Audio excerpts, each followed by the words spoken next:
Hello and welcome to A Critical Dragon, where I talk about narrative in film, television and in books. And this is the second of a set of videos on the prologue of Reaper's Gale, book 7 of Steven Erikson's The Malazan Book of the Fallen. And the previous video I did was a close reading of that entire opening scene. And I want to look at scene 2, but instead of doing a full close reading, what I want to look at are some of the key points that we can sort of take out of it. If you've done a close reading, if you've gone through it, the sort of the summary points that you get out of it, and really the essence of some of the thematic elements that are coming to the fore. But despite that, I still want to have a look at the opening line of this, because I think it's a great opening line and I really like it, and I want to tell you why. So the opening line, by the way, this one now, instead of being in curled Emerlan, this one is the ruined Kachin Chamal domain after the fall of Silkus Ruin. So we're actually locating it immediately after some of the events in the prologue of Midnight Tides. So there's this direct connection where we had that scene where Silkus Ruin stabs Scabandari Bloodeye in the back and picks up the body and flies off. We're now dropping into that scene. We're dropping into that scene because Mael had been talking to Gothos, and this then is the continuation of that prologue that we saw in Midnight Tides. And when we think about that, when we have that confirmation, that actually links to where we saw the introduction of Kilmandaros in the previous scene in this prologue. That was her entrance into this sequence. So now we've actually chronologically linked all of these things. We have a good idea of what is happening and where people are moving from. And it's all been done with these little clues in those tags telling us the time and the date, and then piecing it together like a mosaic over multiple novels, tying these things in together. And it's a really nice technique, and it's a fun technique. And once you've spotted it, like, this is something that Erikson does throughout the Malazan Book of the Fallen. It's told in a non-chronological fashion. It's told from multiple perspectives. And we see that happening in these prologues. We saw how previous prologues, although they were slightly different or they were focused on different things, were linked thematically. We saw how there were movements of things occurring within the main narrative of the book, which appeared completely different to what was happening in the prologue. And yet we've seen how these prologues are linked thematically. They are linked to the prehistory that figures into what is actually occurring in the main text of the novel, and how these prologues actually all link up together, as well as linking through all of the main narrative events that occur in the novels. So I thought, just before I start on this first sentence, to point that out.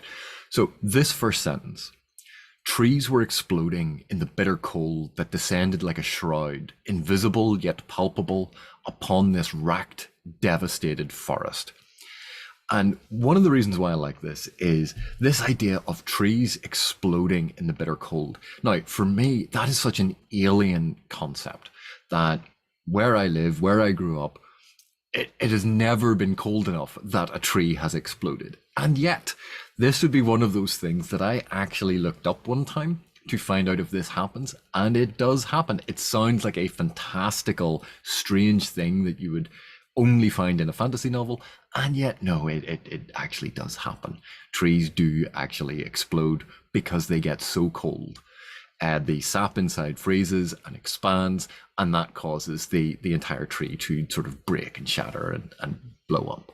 Now, it's not the same as like a bunch of TNT going off, but I think you can have some exaggerated license in a fantasy novel, particularly because with the next line, it's Gothos had no difficulty following the path of the battle. Now, the reason this is really interesting, and the reason I had pointed out the point of connection to the prologue of Midnight Tides, is we know that Gothos was conducting a ritual with Omtos Falak, that he was bringing down the Jagot ice magic in this massive ritual to freeze this continent, this place, in time, and to drop the temperature.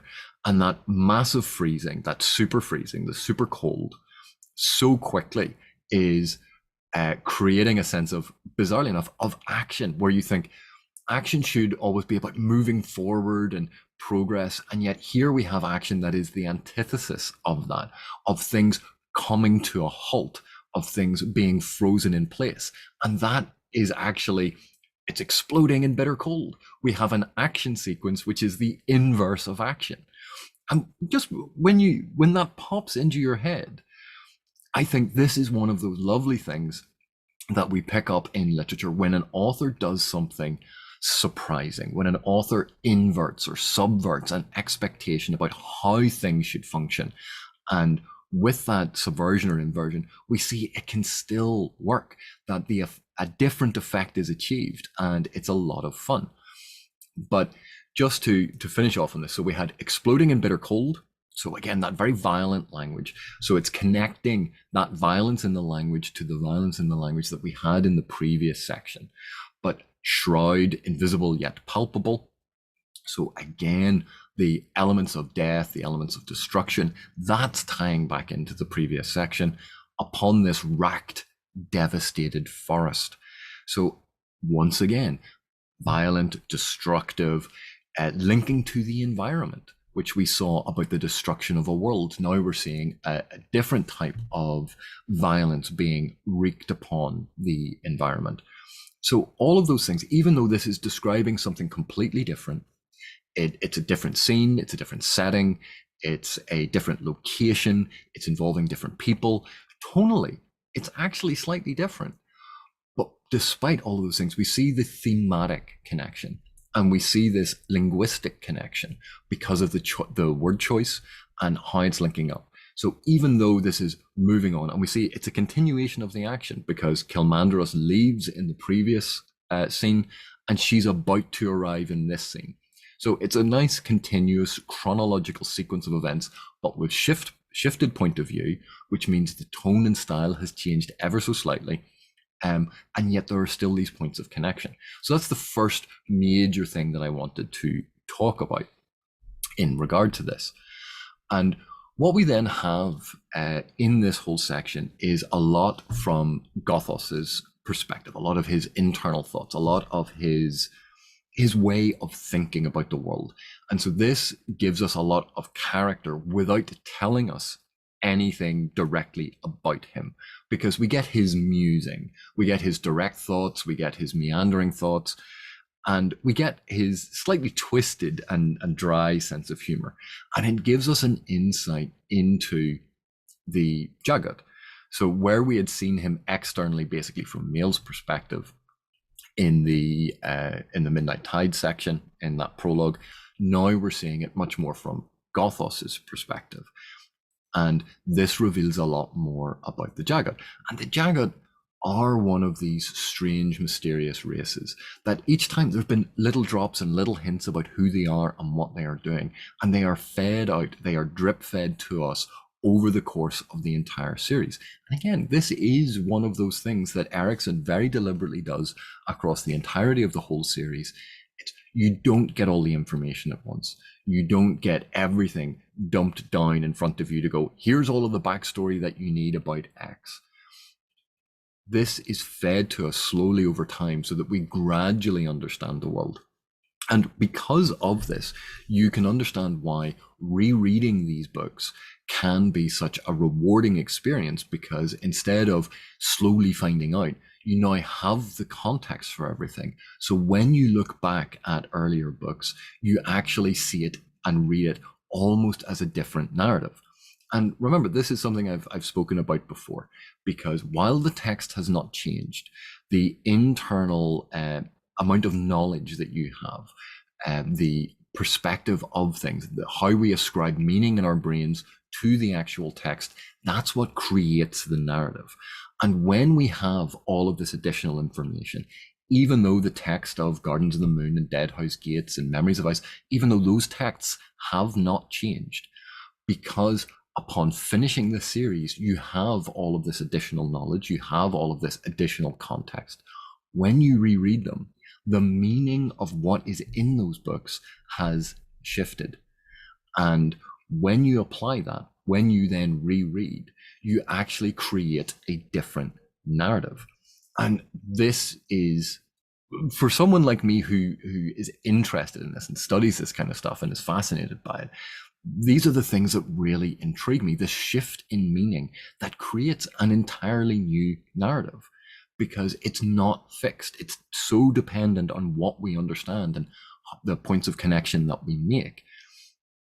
And so books that and series that are designed to be read multiple times are endlessly fascinating to me, and also incredibly economical. You know, you buy one hefty fantasy novel, already a good investment. You're getting lots of pages for your money.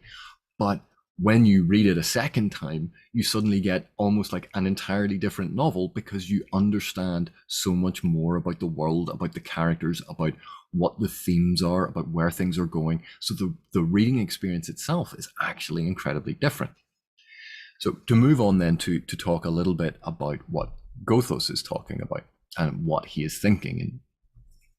And one of the things that he focuses on in this is, obviously he's had this discussion with Mael. They're trying to decide what is going to happen to Scavendari Blood-Eye. And he makes a deal with these two elder gods. And what I love about this is Gothos as a Jagged. Now, the Jagged are powerful. The Jagged are incredibly long lived, and as far as we know, are practically immortal. But in this, he's facing off against two gods, one of whom, Kilmandaros, we have just seen her introduction, how powerful she is, how physically powerful and threatening she is, how bestial and destructive she is. Like, she is a scary goddess. And Mael we know is incredibly powerful, the god of the oceans and the sea, and he has all of this incredible power. And Gothos faces down the both of them and tricks them. He extracts promises from them that they will owe him something. And so when he creates the Finist for Scavendari's soul, his power, his essence, he then claims it for himself as payment, which neither one of the elder gods had considered would be Gothos's request. And you have this wonderful moment, and it's something we talk about in terms of archetypes, of aspects of the trickster. And the trickster is usually someone who is witty, is not physically powerful, is not magically powerful, but engages in all of these sleight of hand and verbal tricks on other people to get the best of them. And Gothos is so different to a lot of the trickster characters, because he seems like the dry academic. He's someone who is musing about the futility of life, who is somewhat depressed because a lot of the innocent notions about the idea that there'd been an omniscient god who'd created all of these things for them, and everything would work out in the end. And he's looking at it all going, no, everything's absolutely terrible. Things are going to go horribly wrong. That's just the way of things. And I was so naive to think better. He is not your typical trickster figure. And yet this entire sequence is about him tricking and getting the best of these two elder, powerful gods, just because he outthought them. And we can see that in some respects, he's an aspect of the mortal-immortal war, the divide between what the immortals do, these gods do, and how they mess with humans, and how they mess with the mortals running around in the realm. But it shows their vulnerability to being manipulated by the mortals themselves. Now, admittedly, Gothos is incredibly powerful, but this goes to the very essence of a lot of what is happening in the Malazan Book of the Fallen. This relationship and this conflict and this tension between divine powers and mortal powers. And while, in terms of, if you want to think in terms of power scale and their magical ability and their physical power, it's a completely unequal contest. But when it comes to the mind, when it comes to who's going to win, there's proof here that mortals, that non-gods, can beat the gods if they outsmart them. The gods can be outmaneuvered. And I think this is an important aspect, not only of the prologue, not only of what we've seen already in the Malazan Book of the Fallen, but I think it's an important aspect of the entire series. This tension and conflict between divine powers and mortals is being played out here, and we can see how, once again, the mortal character gets the better of the divine character. And I think that is a fascinating aspect of what this particular sequence does. Another interesting thing about it is, again, I had commented on this being a chronological continuation of what had happened in the Prologue of Midnight Tides, where we had seen that betrayal. And here we see Scabandari actually being killed by Kilmandaros, that she punches the hole in the skull. And of course, that has that direct connection to what we see in Midnight Tides when the Sengar brothers discover the skeleton of Scabandari Bloodeye when he was in his draconic form. So we have that absolutely confirmed. Matter of fact, this is exactly what happened. So while that had been left as something of a mystery that we were extrapolating and all of the information from and trying to fill in the blanks in an earlier book, here it is confirmed. And not only that, we get shown it and we get a real sense of it, and it's placed in context and everything sort of lines up. So this is, again, one of those things where Erikson is essentially saying, I keep asking you to trust me. And part of that deal is that when it's important, I will show you the things, but you have to trust me. You don't need everything all at once. You don't need everything at that moment, because he has a feeling for when he thinks this information is going to be necessary. And quite often it is tied into theme. And that is a strong aspect, particularly of this particular sequence. I forgot one more thing, something that's actually quite important. One of the things that happens in this particular sequence is that because Gothos creates the Finist for Scabandari Bloodeye, there is an implication that the item that he is using is an acorn, that he has this very tiny either pebble or acorn. And when we think back to Gardens of the Moon, where we saw Wraith's Finist was that little acorn, and where we have seen Quickbend use small pebbles and acorns for various things of containing this power, here we have it once again being repeated. Now, is it explicit and overt? No, but it is part of this. And so we can see from seeing these things happen again and again and again, and seeing them from slightly different angles each time and slightly different uses each time, that like a mosaic or like a sequence of images, we are building up comprehension of this particular aspect. And so when we think back to Gardens of the Moon, when we think back to, oh, we didn't know what a Finist was, and oh, we didn't know why this was going on, and we didn't understand where the Azath were coming from, we can see now that this is all part of a mystery and development of the world that Erikson has had planned from the start, is aware of from the start, and is again slowly feeding to us as we go along. So it's not that it was a Deus Ex Machina that came out of nowhere. For a start, like, this series is about the gods messing with people. It is directly concerned in that direct divine intervention into the mortal realm. But these elements, when we see them being developed in the world, when we see them from all of these different angles, this is what I was saying about on a reread. When you reread it, when you go back over this, or when you rethink it and look back on those earlier texts, you suddenly have the context to understand what it was that actually happened. And I just wanted to add that in because I completely forgot to make that point when I recorded the video. Anyway, thank you.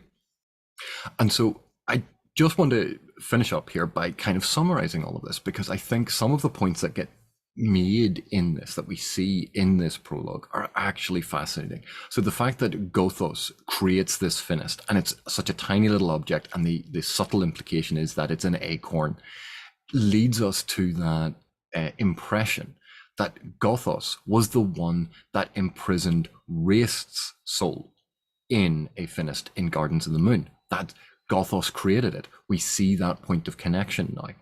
We see this, why gods avoid convergences, why they are so afraid of a convergence of power, because we've seen the shattering of Curled Emerald because of convergence of power. So all of those times when we've wondered why the gods aren't acting directly, because clearly they can. Why aren't the gods directly facing off against one another? Why aren't they directly intervening and fighting? And we now know this.